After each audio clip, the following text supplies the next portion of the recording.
have Mr. Retro Robbins and Mr. Chops as well, playing Golden Axe. Come back here, you. Who's who? I'm the big guy in blue. He's the one that keeps walking in front of my blade.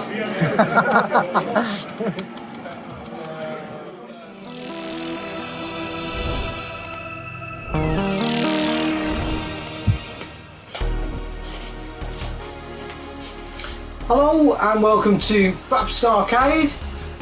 Now, yesterday I went over to RetCon near London in Greenford. It's a community centre. This is a festival that's been going on for a few years now, and it was a great day. Wayne Retro Robbins kindly drove, and me and my son went along with him.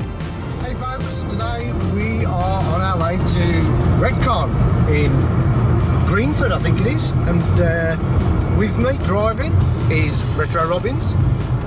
Yeah. So hello, Mr. Retro Robbins. So I'm going to keep my eyes on the road. Yeah, that's it, yeah. And I got Aidan in the back. Also keep my eyes on the road. Yeah, keep your eyes on the road. Keeping his eye on. So, yeah, see you in a bit. We're meeting Richard Sherman there, who Shermanator? he's the Shermanator, yeah. He works on the, well, he's the creator of Next Launcher and Retro Wireless. And I'm also meeting Gareth from Gaming Face Punch. So, see you guys in a bit. And it was a great day. We met up with Richard Sherman and Gareth from Gaming Face Punch and Walking Up Punch. So it was a great day. Got myself a little key ring and a new game by Lee Chops Stevenson called Ghostly Capers, and that's for the Spectrum 48 and 128. And I think this game's been specially made for the event, for RetCon. A nice coloured tape, nice inlay.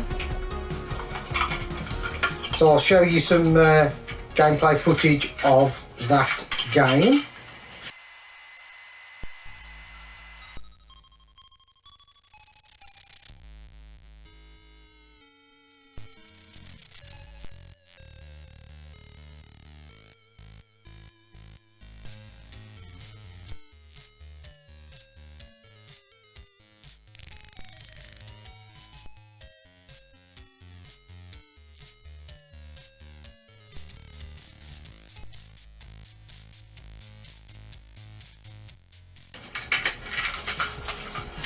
I picked up a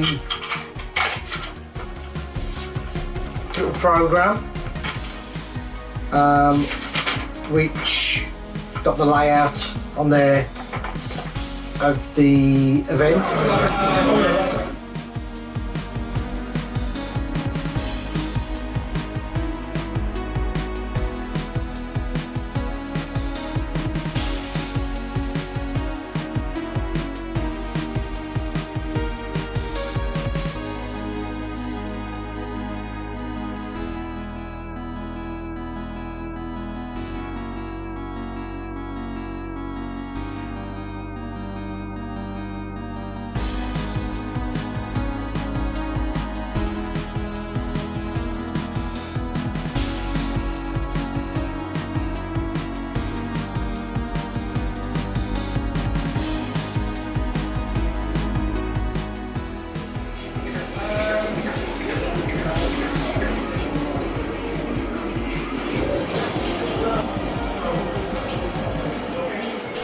It was only a small event, as I say, it was only in a community centre, but we had the Oliver twins there, Kevin Toms, football manager fame.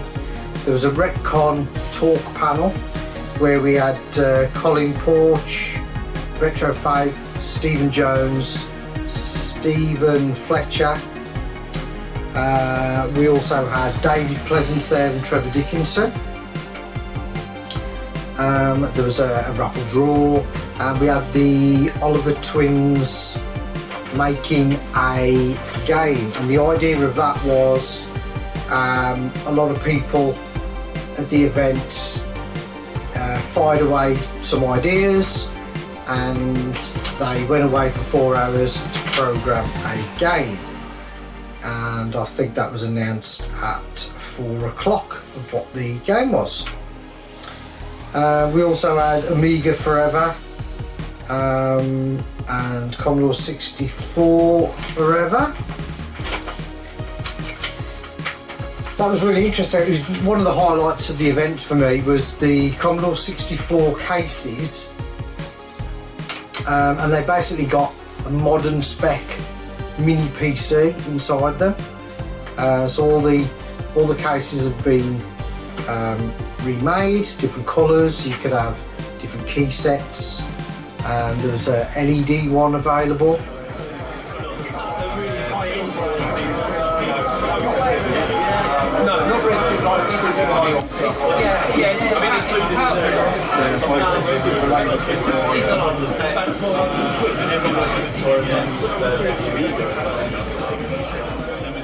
So you could go onto another workspace and have another emulator running on there. Yeah. They've got 4 workspaces in total. So you could have a different emulator on each workspace. Or you could be doing anything. You know, you could be doing word processing, stuff in there, and you just spin them around. And there you go. That's awesome.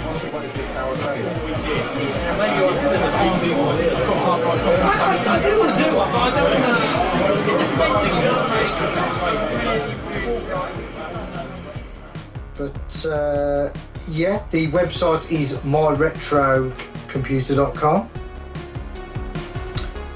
and I'll show you some footage of that because that was pretty awesome. There was a guy there who was showing me a program that he'd devised for Linux, and it was to allow emulators to have 0 latency. I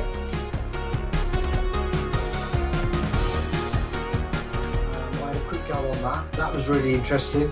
I like the look of that. I also bumped into a guy called Carlos, or found out he was a fan of the channel.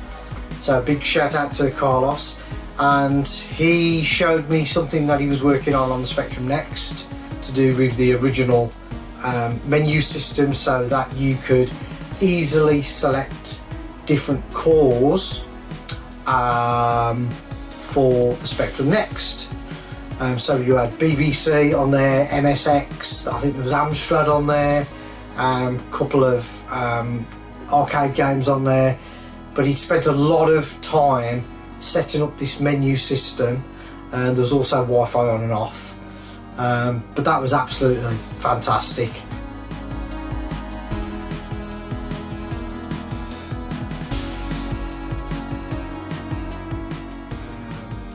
So I'm looking forward to trying that out. So that was pretty cool. So yeah, it was a great day. There was loads of different systems in there. One particular system was a Commodore Amiga in a brand new printed board. It had a brand new printed board, which was like a purpley colour, see-through case. That was pretty awesome. Black key set. That was called Amiga Plus. Look at that Amiga. Look at that Amiga.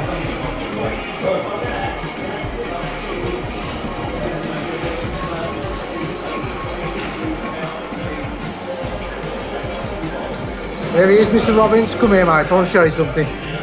Look at that. It's a baby, Amiga. nice, isn't it? Look at that. Yeah.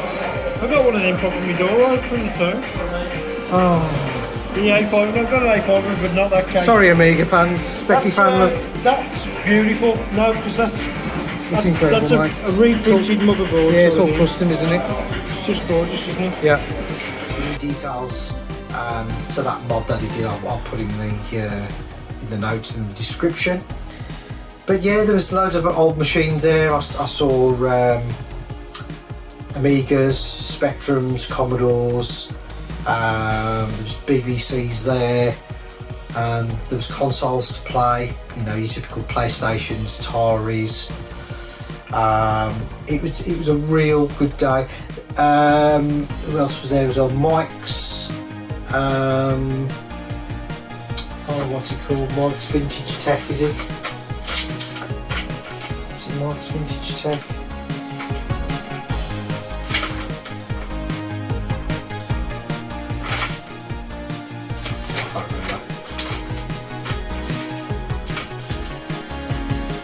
But yeah, there was some old, very old APET machine cases there, and again they could be turned into modern PCs. So you had a modern screen, modern keyboard. My son was playing Half-Life 2 on one of these, which was weird to see, but yeah, looked pretty awesome.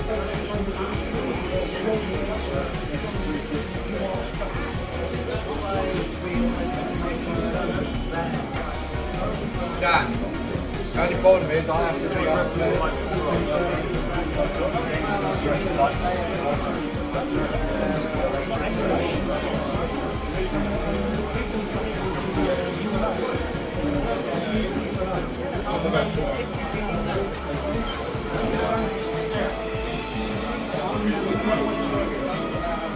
So it was a great day. The only thing I will say on a negative side was the food and drink. There literally was only chocolate, crisps, tea and coffee, so it was pretty light, you know, light snacks. There was no sandwiches. It would have been nice to have had some kind of burger van or something outside on the car park. It was only a small car park, but you could have got a burger van on there, even an ice cream, you know, ice cream van. So that would have been cool. So I think for future dates, if they could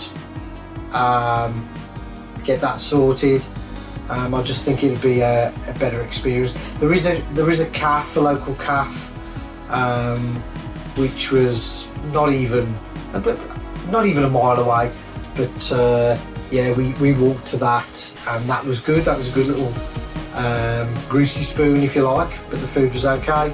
But it would have been nice to have seen food at the event. There was also a fantastic LAN setup where we all played Quake 2, and that was just awesome. It took me back to when we used to LAN up every Friday around a friend's house. Right, let's see the expert at work. Gareth Gaming Face Punch. Here we go.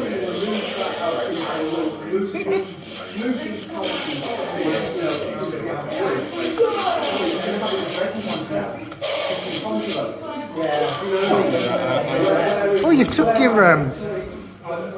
weapon model off, haven't you? I don't know how I did it. I know how you've done that actually. I think.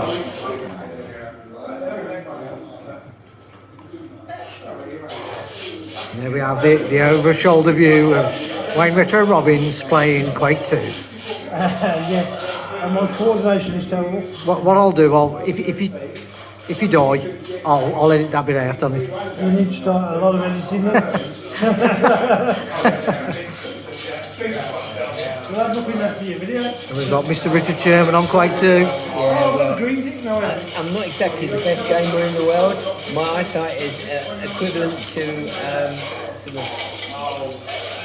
Just run and shoot. Just run and shoot.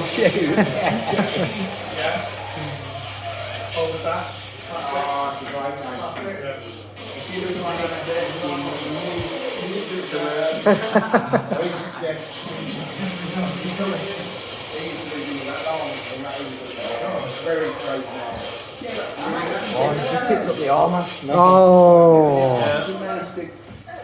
We've got here a Quake 2 veteran. Oh, well, see if I can find a railgun. Yeah. There we go. Oh, there we go. There's a railgun. Right, it's all over now. This is when the fun starts. Can I get you that one?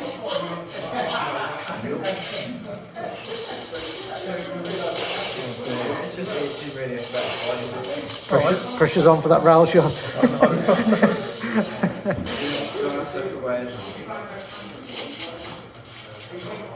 See if I can find someone standing still, yeah? Oh, we've got 2 there. Oh, come on! Ah! Oh well.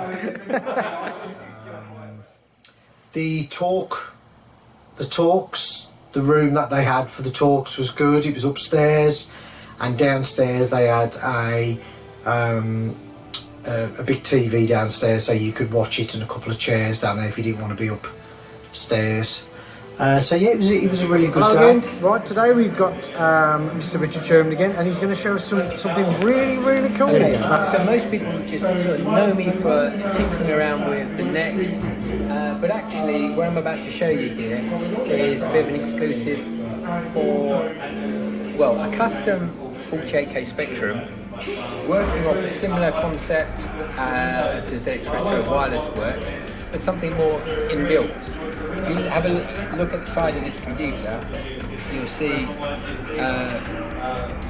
there's a Retro Wireless built inside here. So it's Bluetooth loading, power online, and this also incorporates connectivity as well. And what I have here is this bit of a first as well. This is a heavily modified Bluetooth driven stroke MP3 player that is actually your virtual tape player for the whole experience. This allows you to play back game files which can be loaded. So for example, on this full JK machine, I type in load ditto ditto, enter. I've selected Pac-Man 98 here, hit play, and probably my life won't work, but it's working, so that's good news. But this is loading directly from my MP3 player wirelessly, and this particular device, it doubles up as a tape loader. It's also got, it's basically a cut down version of Android that I've got running here. And if there's enough interest on these, I will sell them, and they will be very competitively priced. And like with all the other products that I'm using and developing, it to be charity focused. On this Spectrum, you'll see a tape monitor here, and this is giving you real-time sort of analysis of what's going on. Now, you see a vertical line going across, showing that you get a clear signal, and each time it loads new parts of a game, it will break that up and show a different pattern. So when you're a constant good audio level, you get a straight bar across here. And this is essentially a digital tape audio monitor. And there you go. And the game's now loading. And there it is. It's a new digital tape monitor, and demonstrating this new Linux Smart Loader AI music player. That's great. Thank you very much, Richard. Cheers. Hope you got all that. I know around. So that's it. That's the end of the video. Thanks for watching, and I'll see you next time. Bye. Ta-ra!